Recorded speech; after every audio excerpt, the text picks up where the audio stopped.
गुरुदेव, मृत्यु क्या है?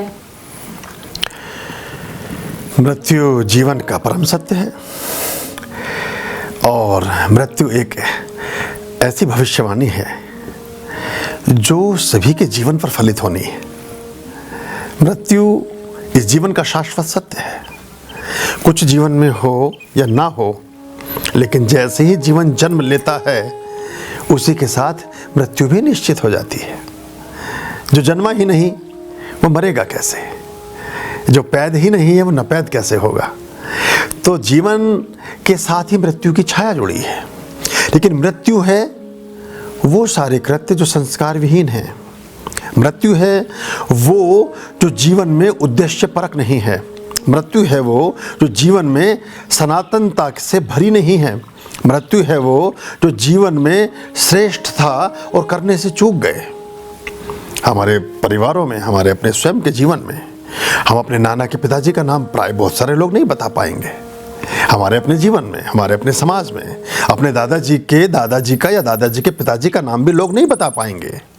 और अभी जो नई पौध हमारी बढ़ रही हैं आगे, उनको तो दादाजी के नाम भी बहुतों को नहीं पता हैं। खासतौर से विदेशों में रहने वाले बच्चे जिनके पिता यहाँ से माइग्रेट हो गए, वो ग्रैंडफादर का नाम नहीं जानते हैं। तो लेकिन आप प्लूटो का नाम जानते हैं, आप अरस्तु का नाम जानते हैं, आप विक्रमादित्य का नाम जानते हैं, आप चाणक्य का नाम जानते हैं, आप बुद्ध का नाम जानते हैं, 10,000 वर्ष पूर्व हुए श्री राम का नाम जानते हैं, 5,000 वर्ष पूर्व हुए श्री कृष्ण का नाम जानते हैं। उससे भी पूर्व के जो ऋषि हैं, जो 20,000 से 80,000 साल की परिधि में हुए, उनके भी नाम आप जानते हैं। अब विश्वामित्र कहें तो आप ये नहीं कहेंगे कौन। आपसे कहें ऋषि वशिष्ठ तो आप नहीं कहेंगे कौन। आपसे कहें ऋषि अंगारा तो आप नहीं कहेंगे कौन। आपसे कहें भगवान शिव तो आप नहीं कहेंगे कौन। या आपसे कहें किसी भी तरह के बड़े, ये इसका मतलब क्या है?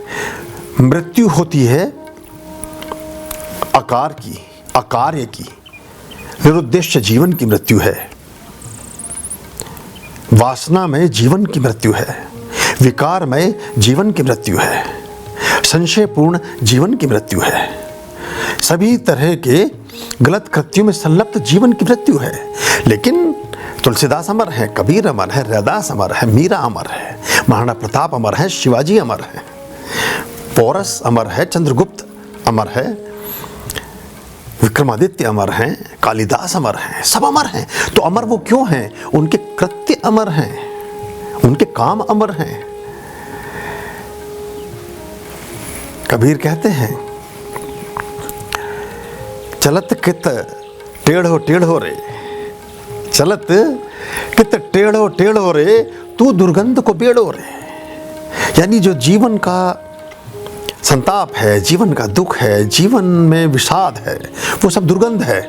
तो उसको संलिप्त करके, उसमें संलिप्त होकर, उसको अपने साथ संबद्ध करके, उसको उपलब्ध करके टेढ़ा टेढ़ा चल रहा है अहंकार के साथ, और अहंकार की मृत्यु है।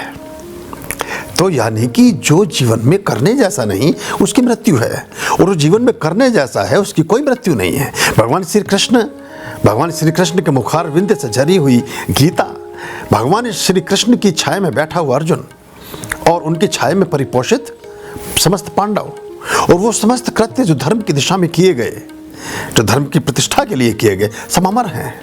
तो यानी मृत्यु माने अपकार्य, जो करने जैसा नहीं, उसकी मृत्यु अवश्यंभावी है। सामान्य रूप से देखें तो हर व्यक्ति की मृत्यु अवश्यंभावी है, लेकिन इन व्यक्तियों में जो व्यक्ति ना होकर के मनुष्यता के श्रेष्ठ आयामों को छू पाए, जो मनुष्य होते हुए भी देवत्व की श्रेणी की तरफ चले, जिन्होंने देह से देवता तक की यात्रा की, वो अमृत को उपलब्ध हुए।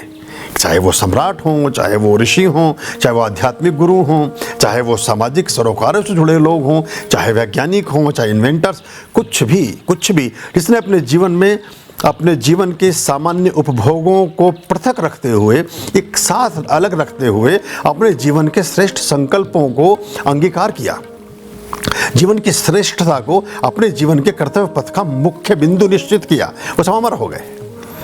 तो मृत्यु है जो नहीं किए जाने वाला है, उसका संग साथ मृत्यु है, और जो करने जैसा है वो सब अमृत का उपलब्धि प्रदान करता है। जो भी करने जैसा है वो अमृत का प्रदाता है। जीने वाले मर जाते हैं, मरने वाले जिंदा रहते हैं।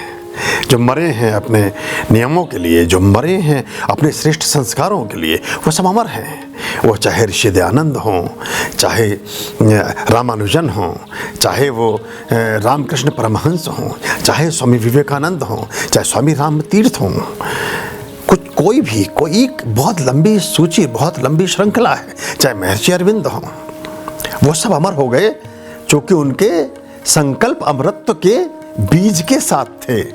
और वैसे तो प्रतिदिन हजारों लोग मरते हैं पूरी दुनिया में, लेकिन मरता है वो जो आकार है, जो अपकृत्य है, जो नहीं करता है कुछ भी अपने जीवन के श्रेष्ठतम आयामों को उच्च करने के लिए, वो मृत्यु को उपलब्ध होता है। और उस जीवन के श्रेष्ठ आयामों को अंगीकार करते हुए, जीवन के श्रेष्ठ संस्कारों को अपने जीवन में अभिसिंचित करते हुए, सनातन मूल्यों की रक्षा के लिए अपने जीवन को सर्वोच्च ऊपर लेकर जाता है, वो सदा सर्वदा अमर हो जाता है। यही जीवन, यही मृत्यु है।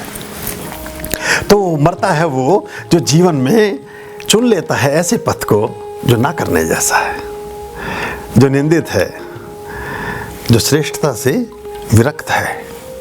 अमर हो जाता है वो जो जीवन में चुनता है श्रेष्ठ संस्कारों को, जो जीवन में चुनता है सनातन मूल्यों को, जो जीवन में चुनता है धर्म के पथ को, जो जीवन में चुनता है मनुष्यता के और अधिक कल्याण को। और स्वयं से ही एक प्रश्न पूछता है कि मैं इस दुनिया में जब जन्मा तो क्या इस दुनिया को मैंने सुंदर, श्रेष्ठ, अच्छा और गौरवमय बनाने के लिए अपना कुछ योगदान दिया भी कि नहीं? यदि नहीं दिया तो इसमें आत्म अवलोकन करने की आवश्यकता है। ओम स्वस्ति अस्तु। ओम नमः शिवाय।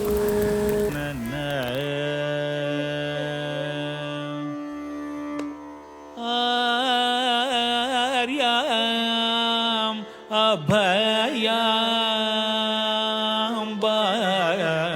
भज रे